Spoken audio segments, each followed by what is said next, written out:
क्या होगा अगर मैं कहूँ कि बिग बैंग थ्योरी और ब्रह्मांड की शुरुआत जो हमारे शास्त्रों में लिखी है वो दोनों एक ही है। क्या आप जानते हैं विज्ञान जिस बिग बैंग थ्योरी को अपने ब्रह्मांड की शुरुआत मानता है वो हमारे शास्त्रों में बहुत पहले ही लिख चुके हैं। विज्ञान कहता है कि पूरा ब्रह्मांड बस एक बिंदु था, फिर उसमें एक विस्फोट हुआ जिसके बाद यह सब बना।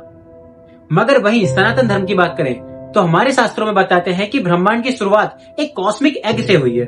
हम कह सकते हैं कि big bang theory is equal to ब्रह्मांड की उत्पत्ति कहता है कि पूरा ब्रह्मांड लगभग 13 अरब साल पहले एक सिंगुलैरिटी में था, जिसको हम बोल सकते हैं कि अनंत घनत्व वाला एक बिंदु, ऐसा बिंदु जिसमें इतनी ऊर्जा हो जिसके एक विस्फोट से आज की पूरा ब्रह्मांड ही खत्म हो जाए।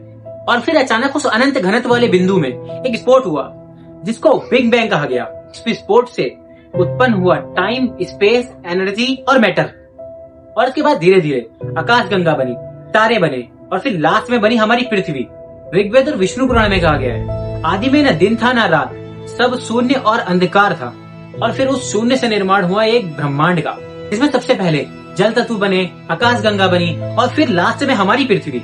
यानी वही कर्म जो बिग बैंग विस्फोट के बाद हमारे ब्रह्मांड में हुआ था। इस साइंस बोलता है कि ना समय था ना असमय, शास्त्र बोलते हैं कि ना अस्तित्व था और ना ही कुछ और। बिग बैंग थ्योरी को विज्ञान ने केवल 100 साल पहले ही खोजा है, मगर हमारे शास्त्रों में उसको हजारों साल पहले ही लिख दिया था। तो क्या आप मानते हैं कि आज का विज्ञान हमारे ही सनातन का कोई विस्तार रूप है?